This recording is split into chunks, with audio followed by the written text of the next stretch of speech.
Huh.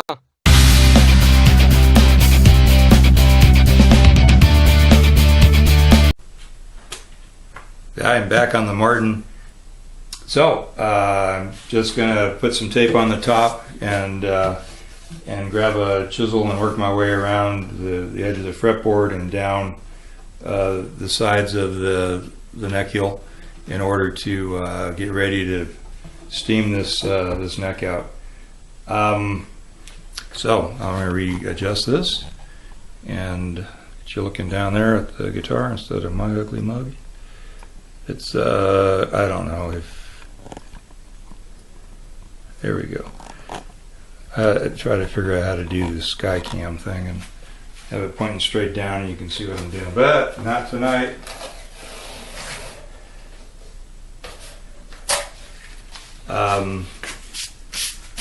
Now I'm not in the camera, but I stick the tape on my clothes.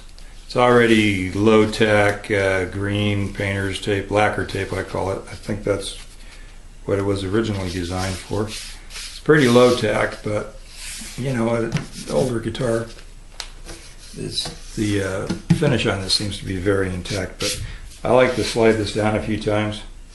I'm not going to put it right up against the neck because I want to be able to get my the edge of my tool in there. What I don't want to do is, that's in my way. What I don't want to do is be rubbing the back side of my chisel across the top of this guitar. And I just soon take a second and put some tape on here rather than take a chance on damaging this guy's guitar.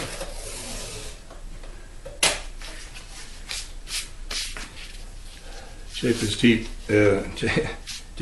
Easy for me to say. Tape is cheap compared to spending hours fixing a scratch, and it's cheap compared to just about anything. Actually, pretty cheap.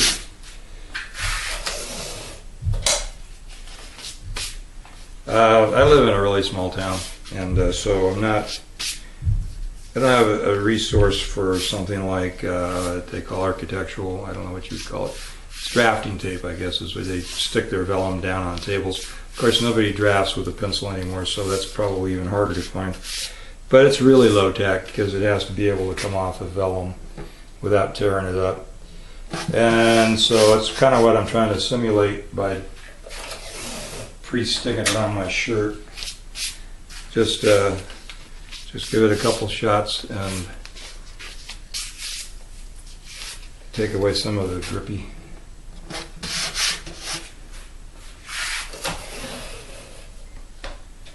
So anyway, the main thing here is I'm not going to go through, you know, and drag you through the mud with me on this. I'm just going to, you know, give you the idea of what I'm doing, and then you can you have an idea of what's happening. If you ever want to try this sort of work, don't start on a 50-plus-year-old guitar, 40-plus-year-old guitar. All right, my glasses on. First couple of guitars I did neck resets on were they both ended up being doweled necks, and I thought one was a dovetail for sure, and I just about cranked the snot out of the little neck jig thing I built for that, and it just wasn't going anywhere. So just gonna do this right between the body and the fretboard extension or overhang or tongue, whatever term works for you. I call it something different every time. It's like tuners or machine heads or pegs, or, you know, I don't know if there's a right word for those. I've been doing this forever. I've been playing forever. Although that doesn't sound like I've been playing forever, but I guess you can do a lot of things forever and suck at it, but hopefully I've gotten better with this. So anyway, those first two neck resets I did were massive learning tools for me. You know, you can watch a lot of videos and read books and do all this stuff, you know. I started out, I mean, I've been a carpenter forever, but started out as an auto mechanic, so there's a certain amount of natural mechanical ability that I'm inclined toward. That sounds like I'm bragging, but it's just, you know, just talk. So I did that for a while, and then I got into construction, which I feel is very mechanical as well. So that was a good fit. And cabinet making, even do, you know, certain kinds of jobs I was doing, plumbing, electrical, and all that kind of stuff now. So now I work at a hardware store, and I'm like the guy they ask questions. I'm that old guy at the hardware store. Anyway, so you can see what I'm doing here. The actual second guitar I did a neck reset on was about the same year as this, right around 78. Now, you know, that talking, it might have been a 73. I read all kinds of stuff that said, oh, they're dovetails, but you know what, they're epoxied in. So I kept thinking, well, that thing's going to be a booger to get out, but at least it's a dovetail. If I keep jacking it, I'll be good. And you know what, that thing started to feel just like the other guitar, and I'm going like, this thing's got dowels, sure enough. And I ended up just sawing that thing off. And that sounds really hairy, but I had a really fine tooth flush cut saw. It just cuts on one side, doesn't scratch. In fact, it's right here. One of those things. It says cut this side up, so it doesn't scratch on the bottom side. Anyway, I cut up right up underneath the heel on that, cut through all the dowels, and then drilled them out and reset that whole thing, and it turned out really nice. Hello guys, so Dane, Jonah Guitars, and we're going to be back on the Martin 78 Martin D28, the neck reset and refret. So if I didn't erase the wrong card, then you will have seen me loosening the fretboard extension on this, and since then, Sunday night, I guess it was, so it's Saturday night. Let me grab this thing out of the trash. I had when I did the reset on the J50 Gibson, and I videoed the espresso machine. That was the best steam I ever got out of this thing. It was dry. Yeah, steam's not dry, but it was not overly wet. Wasn't throwing a lot of extra water out, and so I was really encouraged by that and how nicely it worked and how clean that neck came out. If you remember those videos, or if you haven't seen those videos, go back and watch those. Neck came out really sweet. So I literally fought with this thing for 45 minutes to an hour, and you know, as soon as it started blowing steam, I was pretty much just gonna flip the camera on and steam the joint out and kind of, you know, follow that process for you. Well, I couldn't get it to blow steam, and I was ticked off, so I just said, you know what, screw it, it's late, I'll figure something out. So I did some research, and I've mentioned before in this same series, I believe, that yeah, I live in a little town, and there's nothing really available, you know, in town, you know, at a reasonable rate and all that kind of stuff. So I decided, I'd read a lot of articles, a lot of different guys. This is a pressure cooker. This happens to be an 8-quart because even 40 minutes away at the Walmart, I was not able to get a smaller one. I would have gotten the smallest one possible. This is basically the only one possible, and it's an 8-quart. It was cheap. It was like 26 bucks. So I did was where the little, you guys familiar with pressure cookers, where the little bleeder thing, the little rattler goes, I just clamped the hose to it.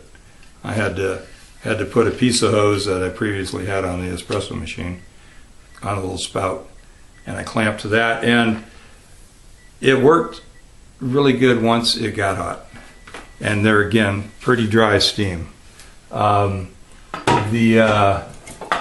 neck on this Martin came out a lot drier than the Gibson, so I won't have to wait as long.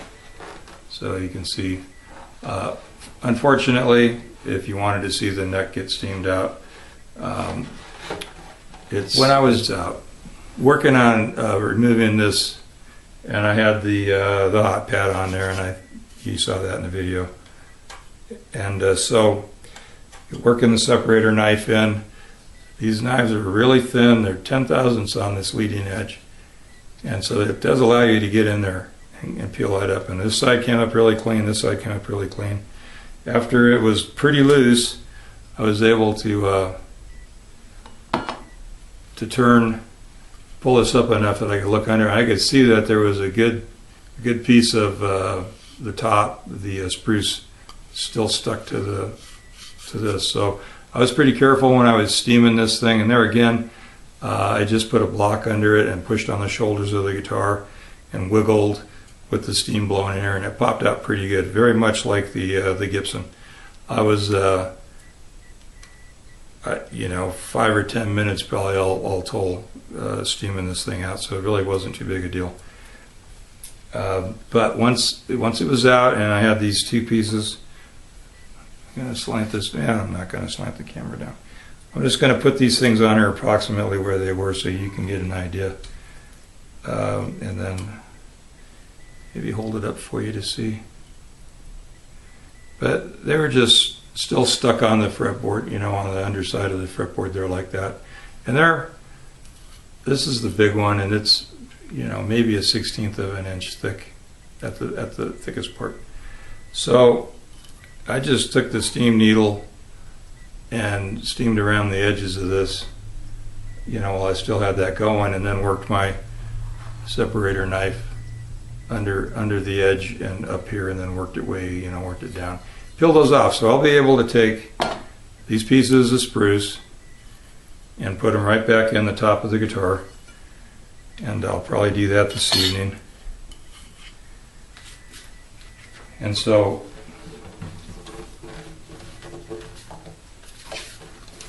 maybe I should just move the camera. I don't know, I'm just being a bonehead. So you can kind of see, you can definitely see that. So you got this divot right here where this piece of wood goes, and that'll get glued right back in there. So, and then sanded down. So the whole top where this goes will be flush again. And as you saw, the extension was nice and clean. When you've got the steam going, it's just a good idea to spend a couple extra seconds with it and go ahead and steam the down in the pocket, in the dovetail, and then also around, the actual dovetail itself and up the back here. And so you can scrape, glue off of there without having to do a lot of chiseling and really, reefing on it. So anyway, they're pretty clean right now. So I'm going to give it a few more days of dry time. They already feel really dry, and so because the steam wasn't terribly wet, so I got the benefits of the a little bit of moisture with a lot of heat, and that steam pressure really blows it right down in the joint, so it loosened up relatively quickly. Anyway, I think that's enough of an update of where I'm at with this, and going to glue these little chips back in, and then tomorrow I'll sand those up flat. I got my fret wire for this, so I've got the standard size fret wire for just like 1 and 2, and in here and here. Can't see that. Anyway, pretty much everywhere I pulled a fret. A couple places I already pulled frets, here and here, which is basically 5 and 7, possibly 3. I'll go in with an oversized. What I'm going to do is I'm going to fret it with standard size and all the other normal slots that you wouldn't put a fat fret in. Kind of see where it's at that point, and then I can, from that point, if it looks like I'm going to need the fat or fret tang, I'll put it in. Now, everything else on these frets is identical. The height, the width are identical from one fret to the next. The only difference is how thick the fret tang itself is. So that allows you to basically read the tops of the frets, providing that your board is flat and everything is crowned properly or radius properly. Everything will go down and sit nice and flat. So even though it's still going to need to be slightly leveled and crowned again, you'll be able to read it well enough with a straight edge to tell where I'm at, right? Because remember, this is a non-adjustable truss rod. This happens to be the square one. Don't think you can see that. Nope. It's the square one. Square tube. So it's a 78, and somewhere between 78 and, or maybe even part of 78. There you go. There's the square truss rod.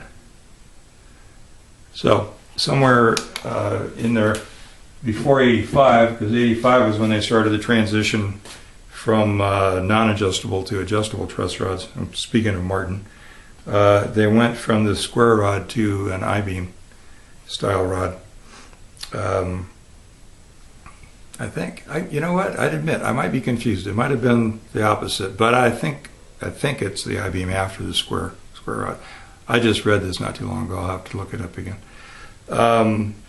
Anyway, why Martin waited until 85 to start transitioning into an adjustable rod is beyond me, because it makes a world of difference on maintaining your instrument and keeping it really playable. You know, rather than just having to put up with seasonal weather changes and all that kind of stuff. Anyway, yeah. So that's the update. I may have not said this yet. I'm debating on go ahead and doing the fretwork on this while I'm waiting for the guitar to dry out. I'm going to have to, you know, my finish, you know, set is going to be based off the tops of the new frets, right? Not the old frets. So if my fret height is 10 thousandths higher, I want to have that fret height on here. I can try and compensate for that, and you know, add that number to my calculations. But I'd rather have the actual fret in and be able to read a straight edge over the bridge than guess. I guess I also don't trust my math. So, I know 10 thousandths, nice even number. So, having said all that, I'm probably going to fret it, but I'm just debating at this point. All right, that was a way windy explanation of where I'm at right now. I'll try to trim this down a bit. Thanks a lot. Hey, you know, subscribe, hit like. If you're into this sort of stuff, tell your friends that are into it. Yeah. Anyway, I hope you enjoyed it. Take care. All right, back on the Martin D28 neck reset, refret. Just, I didn't show you the glue up on this. I'll show you the unclamping. So, just a couple of these little Irwin squeeze clamps. These things are just great for all sorts of stuff. These are my little, actually wet sanding blocks. I just get a piece of wood with a little rubber glued down, and they work great for wet sanding. And they also work great for clamping little areas like this. Put a piece of wax paper on there. So now I've just got this area right here. I got a little bit of glue sticking out the end where it glued up at. I will be knocking that down. This glued up real flat. I'll take a file to it real quick, actually.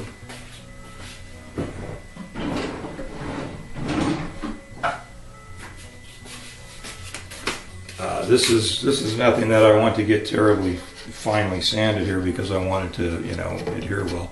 So fretboards, you know, the bottoms of bridges, and underneath the bridge where it glues to the top, fretboard extension, the area the fretboard extension glues down. you don't, it's not getting finish on it, it's getting glue on it. You want it to hold, so you get a mechanical kind of bond there. So this is actually a double cut file on a little block that I use. I got another one with a fine cut file. I use that one a lot more on fretwork, but if I got a long ways to go on grinding fret ends down after I snip them off, I'll start with the double cut. It works like a champ. And there again, that's something I made. I got tons of this sugar pine stuff. I think I'm holding it in front, and I'm not. Tons of this sugar pine, big blocks. I might hand hold the camera someday and show you those. Any rate, so I will go from this to a piece of 80 grit on one of these little blocks I already showed you. Just you know, make sure this top area right into there is flat. Haven't determined yet whether or not the it's really not cutting that well. I haven't determined whether or not I'm going to be using a shim or wedged shim under the extension to compensate for the angle down, so that the end of the fretboard right here doesn't just dive off. I'll determine that a little later on as I get to the part where I'm get the angle set where I like it, and I can just push it down. And if it's got too much of a fall away, then I'll cut a shim for it. Put a filler shim between the body and the extension. I got some glue built up on there from when the neck was getting knifed off. Pull glue back out. So there's a big lump of glue right there that I'll get under with either a really sharp file or that separator knife. You never want to. Now that popped off right off the top of the surface there. Still stuck to this raw wood here though, so probably put a piece of tape right on the face of the soundboard there and then just sand that down. Or like I said, a sharp chisel. Put my visor on so I can see what I'm doing here.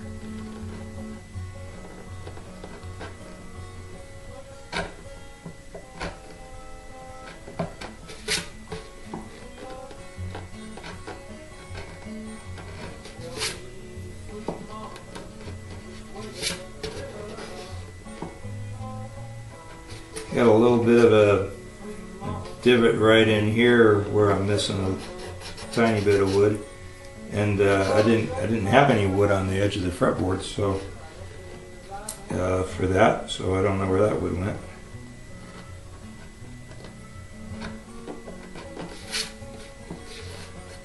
All right, that's pretty good. I'm down to the top of the finish on scraping this glue down, but there's definitely an edge here against the finished part of the top. Okay. Another thing I'll do here is I'll take a little scraper, a little card scraper up here and do that same sort of thing. I'll scrape it down and smooth it. I got a little bit of a hump right there that I am not going to leave alone. Anyway, just another quick little update. I'll patch you back in here. I'm going to go ahead and check my neck. I back this out a little bit so that, here you go, I'm going to go ahead and check the neck. I have my my notched straight edge here, and so I can double check and see if I'm still at that 12 thousandths relief in the neck that I was at before I pulled it off the guitar. It's not touching the extension at all, so that won't be a factor. And if I am, well, either way, I just so I have a number that I can refer to, because I'm going to, you know, I'm going to want to know, you know, how much relief or how much back bow I put in the neck with the next frets that I put in.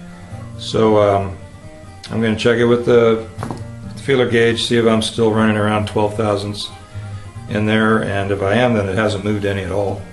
And I'm going to pull those frets out and clean that board up and start that process. I'll bring you back.